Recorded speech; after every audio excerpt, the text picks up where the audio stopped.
اعوذ باللہ من الشیطان الرجیم بسم اللہ الرحمن الرحیم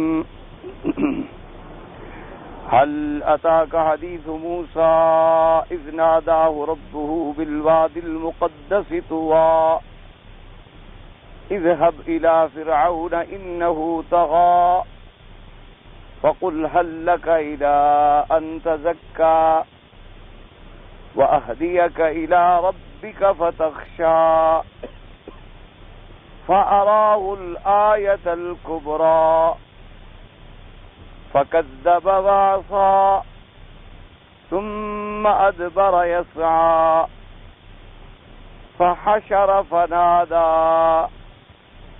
فقال انا ربكم الاعلى فاخذه الله نكال الاخره والاولى ان في ذلك لعبرة لمن يخشى. سورۃ النازعات کی ان آیات مبارکہ میں اللہ تبارک و تعالی نے حضرت موسیٰ علیہ السلام کا واقعہ ذکر فرمایا ہے، اور اس سے پچھلی آیات مبارکہ میں جیسے کہ الحمدللہ آپ پڑھ چکے ہیں، میں مختصراً عرض کر دوں تاکہ جو میرے بھائی جمعہ کے دن تشریف لاتے ہیں انہیں بات سمجھنے میں آسانی ہو، کہ یہ سورت مبارک جو ہے اس کا موضوع اصلی اور اس کا مرکزی اور عمود جو ہے وہی اثبات آخرت ہے، کہ جیسے یہ عالم دنیا ہے اسی کے بعد عالم برزخ ہے، اور عالم برزخ کے بعد عالم آخرت ہے جس میں سزا اور جزا ہو. اللہ تبارک و تعالی نے 5 چیزوں کی قسم کھائی، 5 صفات کا ذکر فرمایا اور ان کے موصوف ملائکہ ہیں. اللہ نے فرمایا والنازعات غرقا، مجھے قسم ہے ان فرشتوں کی جو کافروں کے روح کو سختی سے کھینچتے ہیں. والناشطات نشطا، اور قسم ہے ان فرشتوں کی جو مومنوں کے ارواح کو بند کھول دیتے ہیں آسانی کے ساتھ. والسابحات سبحا، اور ان فرشتوں کی جو تیرتے ہیں جو آسمانی میں اور آسمانوں سے نزول و صعود میں. اور اس کے بعد اللہ تبارک و تعالی نے فرمایا فالسابقات سبقا، اور مجھے قسم ہے ان فرشتوں کی جو سبقت کرتے ہیں، یعنی جو ایمان میں بھی سبقت کر چکے کہ وہ اللہ کی مخلوق میں سب سے پہلے اللہ کی ذات پر ایمان لانے والے ہیں، اور ارواح مومنین کو اللہ تبارک و تعالی کے پاس لے جانے میں بھی وہ سبقت کرتے ہیں کہ میں پہلے لے کر جاؤں اور میں پہلے لے کر جاؤں. فرمایا فالمدبرات امرا، اور قسم ہے مجھے ان فرشتوں کی جو تدبیر امر کرتے ہیں میرے اذن سے، میرے حکم سے، جو آسمانوں اور زمینوں میں اللہ کے اوامر کی تنفیذ کرتے ہیں. جیسے کہ اللہ تبارک و تعالی نے فرشتوں کے ذمے مختلف کام تفویض فرما دیے ہیں. کسی کے ذمے بچے کے اندر نفخ روح کا کام ہے، اور کسی فرشتے کے ذمے مخلوقات کے قبض ارواح کا کام ہے کہ وہ ان کی موت کے وقت ان کے روح کو قبض کریں. اسی طرح بعض فرشتوں کے ذمے ہواؤں پہ ڈیوٹی ہے اور بعض کی بادلوں پہ ڈیوٹی ہے. اور اسی طرح بعض فرشتے ایسے ہوتے ہیں جو سیاحین فی الارض ہیں، زمینوں میں پھرتے رہتے ہیں، جہاں اللہ کے ذکر کی، قرآن کی، حدیث کی مجلس ہوتی ہے وہاں آ کے وہ سایہ فگن ہوتے ہیں. اور بعض فرشتوں کے ڈیوٹی ہے کہ کرامن کاتبین یعلمون ما تفعلون، کہ ہر انسان پر اللہ تبارک و تعالی نے فرشتے مقرر فرمائے ہیں، جو انسان کہتا ہے اور کرتا ہے وہ اسے لکھ لیتے ہیں. اور اسی طرح بعض فرشتوں کی ڈیوٹی ہے جو قبر میں آئیں گے اور سوال اور جواب ہوگا. اس لیے تدبیر امر جو کائنات میں ہے وہ اللہ کے حکم سے فرشتے کرتے ہیں. ان ساری چیزوں کی قسم کھانے کے بعد نتیجہ یہ نکلا کہ واللہ لتبعثن، کہ تم ضرور قیامت میں اٹھائے جاؤ گے. اب وہ قیامت کا دن کیا ہوگا، پھر اس کی کچھ علامات کا ذکر کیا گیا کہ یوم ترجف الارض راجفۃ، جس دن زمین کو آئے گا بھونچال اور زلزلہ، زمین ہلا ڈالی جائے گی. جیسے کہ قرآن پاک نے دوسرے مقام پہ ارشاد فرمایا اذا زلزلت الارض زلزالها واخرجت الارض اثقالها وقال الانسان ما لها. جیسے کہ اللہ تبارک و تعالی نے کئی مقامات پہ فرمایا وَأَلْقَتْ مَا فِيهَا وَتَخَلَّتْ، کہ زمین اپنے اندر جو کچھ ہوگا باہر پھینک دے گی.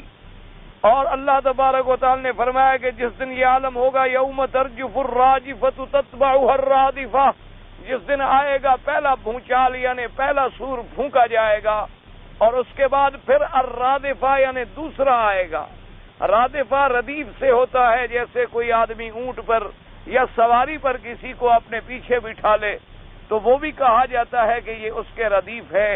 اسی لیے چونکہ ایک نفخہ اولا ہوگا، پہلا سور پھونکا جائے گا جس سے پوری دنیا کا نظام درہم برہم ہو جائے گا، اور پھر دوسرا سور پھونکا جائے گا تتبعها الرادفہ، یعنی یہ وہ سور ثانیہ ہے، نفخہ ثانیہ ہے. فَإِذَا هُمْ قِيَامٌ يَنظُرُونَ. اللہ نے فرمایا کہ جب نفخہ ثانیہ ہوگا تو پھر ساری مخلوق اپنی قبروں سے کھڑی ہو جائے گی. اور پروردگار عالم نے فرمایا قلوب یومئذ واجفۃ، کہ جس دن وہ قیامت کا دن ہوگا، جس دن وہ نفخہ ثانیہ ہوگا، جس دن بعد الموت ہوگی، اس دن دلوں کا یہ عالم ہوگا کہ وہ ڈرنے والے ہوں گے. اور یہ قاعدہ ہے کہ تمام اعضاء انسانی میں سب سے اہم اور سب سے مرکزی چیز جو ہے وہ قلب انسان ہے. اسی لیے بعض علماء میں اور بعض فلاسفہ میں یعنی بعض فلسفی لوگوں کا یہ خیال ہے کہ مرکز علوم دماغ ہوتا ہے، لیکن علماء حق اور علماء اہل سنت والجماعت یہ فرماتے ہیں کہ نہ، دل ہوتا ہے. اس لیے ان دونوں کے درمیان میں یہ بڑی طویل بحثیں ہیں، لیکن قرآن و سنت پر نظر ڈالی جائے تو اصل مراد جو ہے وہ دل ہے. اس لیے کہ پروردگار عالم نے فرمایا فَإِنَّهَا لَا تَعْمَى الْأَبْصَارُ وَلَكِنْ تَعْمَى الْقُلُوبُ الَّتِي هِيَ فِي الصُّدُورِ. اللہ نے فرمایا ان کافروں کی آنکھیں اندھی نہیں ہیں، لیکن ان کے دل اندھے ہو چکے ہیں. دلوں کے اندھے ہونے کا کیا مطلب ہے؟ اس کو علماء کرام نے سمجھایا کہ اصل چیز جو ہے وہ دل ہے. جب تک دل کے اندر خیال پیدا نہیں ہوگا، جب دل باقی اعضاء کو آرڈر نہیں کرے گا تو کوئی عضو کام نہیں کرتا ہے. کیا معنی؟ آنکھ کا کام دیکھنا ہے، کانوں کا کام سننا ہے، زبان کا کام چکھنا ہے، لیکن یہ آنکھ تب دیکھتی ہے جب دل میں خیال پیدا ہوتا ہے کہ میں کعبۃ اللہ کو دیکھوں، تب کعبۃ اللہ نظر آئے گا. اسی طرح دل میں خیال آتا ہے کہ میں آج جا کے درس قرآن سنوں، پھر کان متوجہ ہوں گے اور درس سنیں گے آپ. دل میں خیال آئے گا کہ میں یہ فیصلہ کروں کہ یہ پانی میٹھا ہے یا کھٹا ہے، پھر زبان فیصلہ کرے گی. دل میں یہ خیال آئے گا کہ میں پتہ کروں یہ عطر کی خوشبو کیسے ہے، پھر آپ عطر سونگیں گے. یعنی جب تک دل آرڈر نہ کرے یہ سارے اعضاء گویا کام ہی نہیں کرتے ہیں. اس کی مثال ایسی ہے جیسے علماء نے فرمایا کہ کبھی ایسا ہوتا ہے کہ ایک آدمی بازار سے گزر جاتا ہے اور جب اپنے گھر میں پہنچتا ہے تو اس کو ساتھی کہتے ہیں کہ جی آج آپ نے بازار میں دیکھا تھا بڑا تماشا ہو رہا تھا، بڑے تماشے تھے اور بڑا ایسا تھا. وہ کہتا ہے میں نے تو نہیں دیکھا. کہتے ہیں عجیب آدمی ہو تم، اس راستے سے شاید نہیں گزرے ہو، کس راستے سے آئے ہو؟ وہ اس کو سڑک بتاتا ہے. وہ کہتے ہیں اسی سڑک پر تو وہ تماشا لگا ہوا تھا. وہ کہتا ہے بھائی میں اپنے خیال میں آ رہا تھا، میں نے ادھر دیکھا ہی نہیں. اب اتنی بڑی چیز ہے، اسی سڑک سے وہ گزر رہا ہے، لیکن چونکہ دل نے آرڈر نہیں کیا ادھر اس نے توجہ ہی نہیں کی ہے، اس لیے اس کی توجہ ادھر منعطف نہیں ہوتی ہے. اسی طرح آپ دیکھیں کہ بعض اوقات آدمی اپنے دماغ میں تفکروں میں کھویا ہوا ہوتا ہے اور اسے پتہ بھی نہیں چلتا کہ وقت کیا ہو گیا ہے.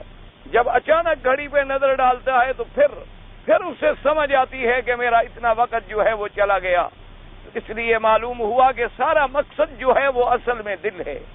اسی لیے حضور پاک کی یہ دعا مبارک ہوتی تھی یا مقلب القلوب والابصار، اے دلوں کے پھیرنے والے ہمارے دلوں کو اپنے دین کی طرف پھیر دے. اسی طرح حضور پاک صلی اللہ علیہ وسلم دعا فرماتے تھے کہ اے دلوں کو جمانے والے ثبت قلوبنا علی دینک، ہمارے دلوں کو اپنے دین پر جما دے. اسی طرح حضور پاک صلی اللہ علیہ وسلم نے فرمایا القلوب بین اصابع الرحمن، کہ دل جو ہے وہ قدرت کی انگلیوں میں ہے، یقلبها کیف یشاء ویصرفها کیف یشاء. حضور نے فرمایا کہ اللہ تبارک و تعالی دلوں کو جدھر چاہیں موڑ دیں، چاہے تو وہ ہدایت کی طرف موڑ دیں، چاہے تو وہ غوایت کی طرف موڑ دیں. تو اس لیے علماء اہل سنت والجماعت کا یہ عقیدہ ہے. اور اسی طرح قرآن و سنت کے اس پر شواہد اور دلائل ہیں کہ تمام چیزوں میں اہم جو ہے وہ دل ہے. اور اسی لیے اب تو بہرحال جدید فلسفے والے بھی یہ بات مانتے ہیں کہ اگر انسان کا دماغ جو ہے وہ کام نہ کرے، پاگل ہو جائے، زندہ تو رہ سکتا ہے. کئی پاگل آپ نے دیکھے ہیں سالوں زندہ رہتے، کھاتے بھی ہیں، پیتے بھی ہیں، چلتے بھی ہیں، پھرتے بھی ہیں، دماغ کام نہیں کر رہا ہے. لیکن اگر دل کی حرکت بند ہو جائے تو آدمی زندہ نہیں رہ سکتا. اسی لیے کہ دار و مدار انسانی جو ہے وہ بھی دل پر ہے. اسی لیے حضور پاک نے فرمایا کہ اذا صلحت صلح الجسد کلہ، کہ اگر دل سیدھا ہو جائے تو پورا بدن خود بخود سیدھا ہو جاتا ہے. وَإِذَا فَسَدَتْ فَسَدَ الْجَسْدُ كُلُّهُ، فرمایا اگر یہ خراب ہو جائے دل تو پورا جسد جو ہے وہ خراب ہو جاتا ہے. کیا مانا کہ دل جدھر آرڈر کرے گا نظر تو ادھر ہی اٹھے گی، دل جدھر آرڈر کرے گا کان تو ادھر ہی توجہ کریں گے، دل جدھر آرڈر کرے گا دماغ تو ادھر ہی جا کے سوچے گا. تو تمام چیزوں کا مسئلہ جو ہے دل ہے. تو جب دل میں ڈر آ گیا تو باقی بدن اور باقی اعضاء کا کیا عالم ہوگا. اس لیے قرآن پاک نے فرمایا کہ جب قیامت کا دن آئے گا، فرمایا کہ یوم ترجف الراجفہ تتبعها الرادفہ، جب نفخہ ثانیہ پھونکا جائے گا، قلوب یومئذ واجفۃ، سب سے پہلے اللہ نے دلوں کا ذکر فرمایا کہ اس دن دل جو ہیں وہ ڈرے ہوئے ہوں گے. ابصارها خاشعۃ، اور آنکھیں جو ہیں وہ جھکی ہوئی ہوں گی. اور یاد رکھیں کہ بعض قرآن پاک کی آیات مبارک میں یہ بھی آتا ہے کہ جب قیامت کی گھڑی ہوگی تو آنکھیں پھٹی کی پھٹی رہ جائیں گی، یعنی آنکھیں آسمان کی طرف اٹھی ہوئی ہوں گی اور پھر پھٹی ہوئی ہوں گی کہ وہ پلک نہیں جھپک سکیں گے. اور یہاں قرآن پاک کہتا ہے کہ آنکھیں جھکی ہوئی ہوں گی. تو یہ تعارض اور اختلاف نہیں ہے، بلکہ کیفیات مختلفہ ہیں کہ جب وہ قیامت کا زلزلہ عظیم ہوگا تو بعض کیفیات بعض اوقات میں تو یہ عالم ہوگی کہ اوپر دیکھیں گے کیا ہوا اور وہیں دیکھ رہے ہیں. اور پھر جب اپنے گناہوں کی اور اپنے اعمال کی کیفیات یاد آئیں گی تو اب شرمندگی سے آنکھیں جھک جائیں گی اور اس کے بعد وہ سر اٹھا کے چلنے کے قابل نہیں ہوں گے. اس لیے قرآن فرماتا ہے قلوب یومئذ واجفۃ ابصارها خاشعہ. اور اس کے بعد پروردگار عالم نے ان مشرکین مکہ کا، ان کافرین اور منکرین بعض کا ایک مقولہ نقل فرمایا ہے کہ وہ کفار اور مشرکین اور معرضین اور منکرین بعض وہ یہ کہتے ہیں بطور استہزاء، بطور انکار، بطور اعراض، جب مسلمان ان کو قیامت سے ڈراتے تو وہ نعوذ باللہ بطور استہزاء کہتے اچھا یقولون انا لمردودون فی الحافرہ. وہ کہتے ہیں عجیب بات ہے کہ ہم پھر لوٹائے جائیں گے قبروں میں، پتہ نہیں ہماری ہڈیاں کہاں جا پڑیں گی، ہمارے اعضاء گل سڑ جائیں گے. اذا کنا عظاما نخرہ، کہ جب ہماری ہڈیاں بوسیدہ ہو جائیں تو جب ہڈی بھی گل جائے تو گوشت تو خود بخود گل گیا، کیونکہ گوشت وغیرہ سے تو ہڈی زیادہ سخت چیز ہے. تو جب سخت چیزیں جو ہیں وہ بھی گل سڑ جائیں گی. عجیب بات ہے مسلمانوں، تم ہمیں کہتے ہو کہ ہم دوبارہ اٹھائے جائیں گے. بھائی اگر تمہاری بات کو ہم مان لیں کہ ہمیں دوبارہ اٹھانا ہے تو قالوا تلک اذا کرۃ خاسرہ، تو پھر تو یہ ہمارے لیے بڑا نقصان کا سودا ہوگا کہ ہم تو اس کو مانتے نہیں ہیں. ان کا یہ کہنا بھی بطور انکار تھا، یعنی بطور اعراض کہ بھئی ہم تو نہیں مانتے کہ قیامت ہوگی. اچھا تم کہتے ہو تو چلو مان لیتے ہیں، لیکن پھر تو بڑا نقصان ہوگا ہمارا بھائی. یعنی بطور اعتراض کہہ رہے ہیں، بطور استہزاء کہہ رہے ہیں. تو پروردگار عالم نے اس کے بعد ارشاد فرمایا کہ پروردگار عالم نے فرمایا کہ میرا مدنی آپ ان کو فرما دیں کہ یہ کس بات کا انکار کرتی ہیں. فَإِذَا هِيَ زَجْرَةٌ وَاحِدَةٌ فَإِنَّمَا هِيَ زَجْرَةٌ وَاحِدَةٌ فَإِذَا هُمْ بِالسَّاهِرَةِ. اللہ نے فرمایا کہ یہ جس قیامت کو آنا مشکل کہہ رہے ہیں وہ تو محض ایک چیخ ہوگی، ایک آواز ہوگی، ہمارا حکم ہوگا اور فرشتہ سور پھونکے گا. فَإِذَا هُمْ بِالسَّاهِرَةِ، اور یہ ایک چٹیل میدان زمین پہ کھڑے ہوں گے. ہمیں اس کے لیے کوئی محنت تو نہیں کرنی ہے، ہمیں اس کے لیے کوئی چیزیں تو تیار نہیں کرنی ہیں، ہمیں تو صرف حکم دینا ہے کہ کن فیکون، ہو جا بس ہو گیا. یہ جس بات کو بڑی بات سمجھ رہے ہیں فَإِنَّمَا هِيَ زَجْرَةٌ وَاحِدَةٌ، وہ تو بس ایک جھڑک ہوگی، ایک صیحہ ہوگی. فَإِذَا هُمْ بِالسَّاهِرَةِ، اور یہ سب کے سب جو ہے قبروں سے نکل کر پھر میدان حشر میں کھڑے ہوں گے. ایسی زمین ہوگی جو چٹیل زمین ہوگی، ایسی زمین ہوگی جو صاف زمین ہوگی، جیسے کہ پروردگار عالم نے دوسری آیات میں فرمایا فَيَذَرُهَا قَاعًا صَفْصَفًا لَا تَرَىٰ فِيهَا عِوَجًا وَلَا أَمْتًا۔ اللہ نے فرمایا کہ ہم اس کو چٹیل میدان بنا دیں گے جس میں کوئی ٹیڑھا پن بھی نہیں ہوگا، جس میں کوئی گڑھے بھی نہیں ہوں گے، جس میں کوئی پہاڑوں اور مکانوں کی آڑ بھی نہیں ہوگی۔ لیکن یاد رکھیں کہ وہ قیامت والے دن کی جو زمین ہے وہ یہ زمین نہیں ہوگی جس زمین پہ آج آپ کھڑے ہیں، یا یہ آسمان جن کے نیچے آج آپ زندگی بسر کر رہے ہیں، نہ یہ زمین ہوگی نہ یہ آسمان ہوں گے، کیونکہ قرآن پاک نے متعدد صورتوں میں یہ بات فرما دی ہے کہ اذا السماء انشقت وأذنت لربها وحقت، اذا الارض مدت والقت ما فيها وتخلت، اور کہیں اللہ نے فرمایا اذا السماء انفطرت واذا الكواكب انتصرت، اور کہیں پروردگار عالم نے فرمایا يسألونك عن الجبال فقل ينسفها ربي نسفا فَيَذَرُهَا قَاعًا صَفْصَفًا لَا تَرَىٰ فِيهَا عِوَجًا وَلَا أَمْتًا۔ تو اس لیے یاد رکھیں یہ زمین نہیں ہوگی، بلکہ حدیث مبارک میں آتا ہے کہ اللہ تبارک و تعالی اپنے بندوں کو ایسی زمین پہ اٹھائیں گے کہ جس زمین پہ کبھی گناہ نہیں ہوا ہوگا، ایسی زمین پہ کھڑا کریں گے جس پہ کبھی اللہ کی نافرمانی نہیں ہوئی ہوگی۔ اللہ وہ زمین بدل ڈالیں گے، آسمانوں کو بدل ڈالیں گے، یوم تبدل الارض غیر الارض والسماوات وبرزوا للہ الواحد القہار۔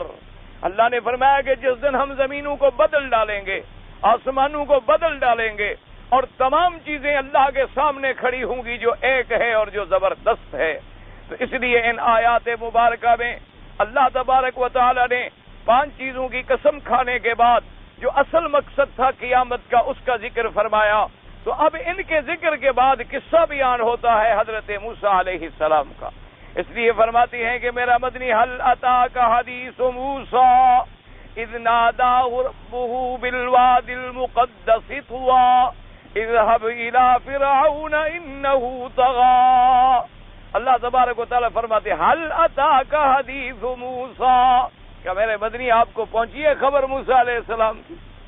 اللہ تبارک و تعالیٰ کے نبی پہ کروڑوں صلاۃ و سلام، اس لیے جب بھی حضور کا نام آئے تو آپ دروشی پڑھ لیا کریں۔ ساتھ یہ بھی سمجھیں سب سے پہلے کہ ذکر تو چل رہا تھا قیامت کا، تو موسیٰ علیہ السلام کا قصہ آ گیا درمیان میں، تو موسیٰ علیہ السلام کے قصے کو پچھلی آیات مبارک سے کیا ربط ہے، کیا تعلق ہے، یوں سمجھیں کہ بات تو ہو رہی تھی قیامت کی، اور قیامت کے ذکر کے اندر درمیان میں اللہ نے فرما دیا کہ حل اتاک حدیث موسیٰ۔ تو ان آیات کا آپس کے اندر ربط کیا ہے، تعلق کیا ہے، جوڑ کیا ہے، نظم کیا ہے، اس کی ترتیب کیا ہے؟ کیونکہ مستشرقین اور اعداء اسلام اور اعداء دین جتنے ہیں اور قرآن پاک کے جتنے مخالفین ہیں وہ انہی چیزوں کو نعوذ باللہ اعتراض کرتے ہیں، اور ہمارے جدید پڑھے لکھے طبقے کے دماغوں میں، ان کے دماغوں میں ایک وسوسے ڈال دیتے ہیں کہ دیکھو جی اللہ کا قرآن ہے، عجیب بات ہے، بات تو قیامت کی ہو رہی تھی اور درمیان میں پھر موسیٰ علیہ السلام کی بات کیسے آ گئی؟ تو اس لیے معلوم ہوتا ہے یہ خدا کا کلام تو نہیں ہے، یہ تو نعوذ باللہ کسی انسان کا کلام ہے، کبھی کچھ کہہ دیتا ہے اور کبھی کچھ کہہ دیتا ہے، کبھی کہیں سے کوئی واقعہ ہے اور کبھی کہیں سے کوئی واقعہ ہے۔ اس لیے مستشرقین اور اعداء اسلام اور اعداء دین جو ہیں وہ ہمارے نوجوان طبقے میں بدقسمتی سے نوجوان طبقہ جس کی تعلیم کا محور جو ہے وہ انگریزی ہوتا ہے اور جن کا مراجع جو ہوتی ہیں وہ انگریزوں کی لکھی ہوئی کتابیں ہوتی ہیں، انہوں نے اگر کبھی اسلام بھی پڑھا ہے تو ان کتابوں میں پڑھا ہے جو انگریز مصنفین نے لکھی ہیں، انہوں نے اگر کبھی قرآن کی تفسیر بھی دیکھی ہے تو ان لوگوں کی تفسیریں پڑھی ہیں جنہوں نے پہلے یونیورسٹیوں میں پڑھا، یا پروفیسر تھے یا کوئی پرنسپل تھا، کوئی سکالر تھا، اسی طرح یا کسی نے مطالعے کے زور پہ اللہ کے قرآن کی تفسیر لکھ دی تو اس کو انہوں نے آسان سمجھا، چونکہ ان کی اردو بڑی سلیس ہوتی ہے اور لکھنے میں ذرا ان کی جدید زبان کا الفاظ کا استعمال ہوتا ہے، اور پرانے علماء جو ہیں ان کو تو خیال ہوتا ہے کہ کہیں اللہ کے قرآن کے ترجمے میں غلطی نہ ہو جائے، میرا اگر جملہ ٹوٹتا ہے تو ٹوٹ جائے، میری عبارت اگر نہیں بنتی تو نہ بنے، میری اردو کے محاورے میں کوئی کمی رہتی ہے تو رہ جائے، لیکن اللہ کے قرآن کے کوئی حرف تبدیل نہ ہو۔ اللہ کے قرآن کے ترجمے میں کوئی ایسی بات میں نہ کہہ بیٹھوں جو قیامت میں میرے لیے وبال کا ذریعہ بن جائے۔ اس لیے آپ دیکھیں گے کہ علماء متقدمین، جتنے پرانے علماء ہیں، سلف صالحین جنہوں نے اللہ کے قرآن کا ترجمہ کیا ہے، وہ ٹھیک اسی لفظ کا ترجمہ کرتے ہیں جیسے جملہ بنے یا نہ بنے، عبارت میں ترتیب پیدا ہو یا نہ ہو، عبارت میں چاشنی بنے یا نہ بنے۔ لیکن جو بعد کے متاخرین لوگ ہیں وہ عبارتوں کا تسلسل بناتے رہتے ہیں، وہ عبارتوں میں جوڑ بناتے رہتے ہیں۔ تو اس لیے ہمیشہ علماء نے پھر جواب دیے ہیں ان باتوں کے کہ بھئی قیامت کے ذکر کے بعد موسیٰ علیہ السلام کا ذکر کیوں آ گیا؟ تو علماء نے لکھا ہے کہ اس کی وجہ یہ تھی کہ جب حضور پاک صلی اللہ علیہ وسلم نے مشرکین مکہ پر یہ باتیں اور تلاوت آیات فرمائی، لیکن مشرکین نے بطور استہزاء کہا یقولون انا لمردودون فی الحافرہ اذا کنا عظاما نخرہ قالوا تلک اذا کرۃ خاسرہ، یعنی اللہ قسمیں کھا رہا ہے اور کافر پھر بھی مذاق بنا رہے ہیں۔ تو حضور کے دل کو کتنی تکلیف پہنچی ہوگی، اللہ کے پیغمبر کے دل کو کتنی تکلیف پہنچی ہوگی کہ میرا سچا رب عرش سے قسمیں کھا رہا ہے، لیکن اس کے بندے ہونے کے باوجود یہ انکار کر رہے ہیں، اس کے بندے ہونے کے باوجود یہ مذاق بنا رہے ہیں۔ تو اللہ کے انبیاء کو کتنی تکلیف پہنچتی ہے اس بات سے۔ اس لیے اللہ نے پھر موسیٰ علیہ السلام کا قصہ بیان کیا۔ اللہ نے فرمایا میرا مدنی یہ تکلیف نئی نہیں ہے، آپ دیکھیں موسیٰ کو کتنی تکلیفیں پہنچی، آپ دیکھیں کہ موسیٰ علیہ السلام کے ساتھ کتنا مقابلہ کیا گیا، آپ دیکھیں کہ موسیٰ علیہ السلام کے ساتھ قوم نے کیا کیا اور فرعون نے کیا کیا۔ تو لہذا آپ بھی صبر کریں اور برداشت کریں۔ تو اس لیے اب ان آیات مبارکہ کا تعلق جو ہے پچھلی آیات سے واضح ہو گیا۔ اور دوسرا جواب علماء کرام نے یہ دیا کہ میرا مدنی پاک آپ یہ دیکھیں کہ جب موسیٰ علیہ السلام نے اللہ کی توحید کی دعوت دی، جب موسیٰ علیہ السلام نے فرعون کو اور فرعون کے لشکریوں کو اللہ کی طرف بلایا اور انبیاء پر ایمان لانے کی طرف بلایا اور انہیں قیامت پر ایمان لانے کی طرف بلایا، تو فرعون اکڑ گیا، فرعون نے مقابلہ کیا، لیکن نتیجہ کیا نکلا کہ ہم نے فرعون اور اس کی قوت کو ہمیشہ کے لیے سمندروں میں غرق کر دیا۔ میرا مدنی وہ تو ان سے طاقت میں بھی زیادہ تھے اور لشکر میں بھی زیادہ تھے، قریش کے قبیلے تو چند سینکڑوں پر مشتمل ہیں اور فرعون کا لشکر جو ہے وہ تو لاکھوں پر مشتمل تھا، اور قریش مکہ تو صرف مکہ مکرمہ کے ایک علاقے کے سردار ہیں، اور فرعون تو مصر کا بادشاہ تھا۔ اگر اس نے ہمارا مقابلہ کیا ہم نے ان کو برباد کر ڈالا ہے، انہوں نے موسیٰ علیہ السلام کا مقابلہ کیا تو ہم نے ان کو غرق کر دیا ہے، اور یہ میرے مدنی کا مقابلہ کریں گے ہم ان کو بھی برباد کر دیں گے۔ تو اس لیے اللہ تبارک و تعالی نے درمیان میں پھر موسیٰ علیہ السلام کا قصہ ذکر فرمایا۔ اور اسی طرح علماء کرام نے فرمایا کہ کبھی کبھی قریش جاتے تھے مدینہ منورہ اور وہاں یہود کے علماء جب ان کو ملتے تو ان کو کہتے کہ بھی آپ ہمیں بتلائیں کہ یہ اللہ کا نبی سچا ہے کہ نہیں، کیونکہ آپ تو اہل کتاب ہیں، آپ کے پاس تورات کا علم ہے، آپ کے پاس کتب سابقہ کا علم ہے۔ تو اللہ نے فرمایا میرا مدنی یہ اگر یہودیوں سے وہ باتیں جا کے پوچھتے ہیں تو ان سے کم یہ تو پوچھیں کہ موسیٰ علیہ السلام کا فرعون کے ساتھ کس بات پہ مقابلہ تھا۔ اور اس لیے فرماتی حل اتاک حدیث موسیٰ، اب معنی یہ ہوتا ہے کہ آپ کو یہ خبر پہنچی ہے، نہیں پہنچی تو ہم آپ کو باخبر کرتے ہیں۔ تو اس لیے آپ یقین فرما لیں اور سمجھ لیں کہ علم غیب کا مالک حقیقی اللہ ہوتے ہیں۔ اللہ تبارک و تعالی جب تک اپنے پیغمبروں کو خبر نہ دیں، اللہ تبارک و تعالی جب تک اپنے پیغمبروں پہ وحی نازل نہ فرمائیں، اللہ تبارک و تعالی جب تک اپنے پیغمبروں کو اطلاع علی الغیب نہ فرمائیں، انبیاء کو علم غیب نہیں ہوتا، علم غیب خاصہ خدا ہے اور اللہ تبارک و تعالی ہی علام الغیوب ہیں۔ اس لیے موسیٰ علیہ السلام کے واقعات کا حضور کو بھی خبر نہیں تھی، حالانکہ ان کے واقعات بڑے معروف و مشہور ہیں۔ تو اس کا انداز یوں فرمایا گیا کہ حل اتاکا، کیا آپ کو پہنچی، کیا آپ کو پہنچی، یعنی اب تو پہنچ گئی۔ حل اتاکا حدیث موسیٰ اذ ناداہ ربہ بالوادی المقدس طویٰ، کہ جب پکارا پروردگار عالم نے اس کو ایسی وادی متبرک میں، ایسی وادی پاک میں جس وادی کا نام ہے وادی طویٰ۔ یہ آپ چونکہ قرآن پاک میں متعدد مقامات پر موسیٰ علیہ الصلوۃ والتسلیم کے واقعے کو ذکر فرمایا گیا ہے۔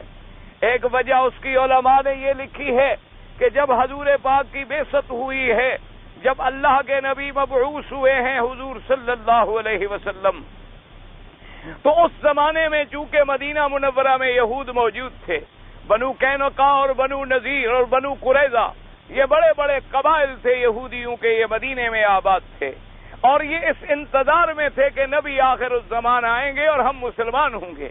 لیکن جب حضور صلی اللہ علیہ وسلم پیدا ہوئے، چونکہ آپ پیدا ہوئے ولد اسماعیل میں، یعنی آپ حضرت اسحاق کی اولاد نہیں بلکہ حضرت اسماعیل کی اولاد ہیں، حالانکہ اسماعیل و اسحاق بھائی ہیں، لیکن ان کے دلوں کے اندر بغض آ گیا کہ آج کے نبوت جو ہے وہ بنو اسرائیل سے نکل کر بنو اسماعیل میں کیوں چلی گئی، تو یہ حسد کا شکار ہو گئے اور حضور پاک صلی اللہ علیہ وسلم پر ایمان نہ لے آئے۔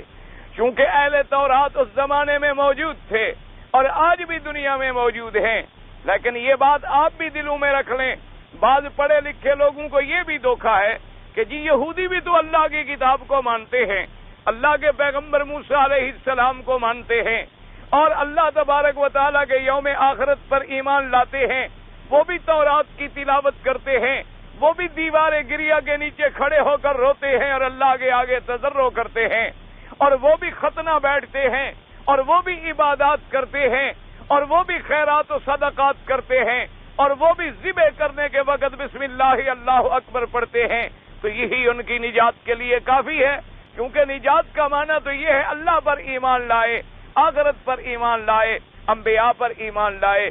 لیکن یہ بھی ایک دھوکہ ہے جو مسلمانوں کے ذہن میں کفار نے اپنے عقائد کو سچا ثابت کرنے کے لیے ڈالا ہوا ہے۔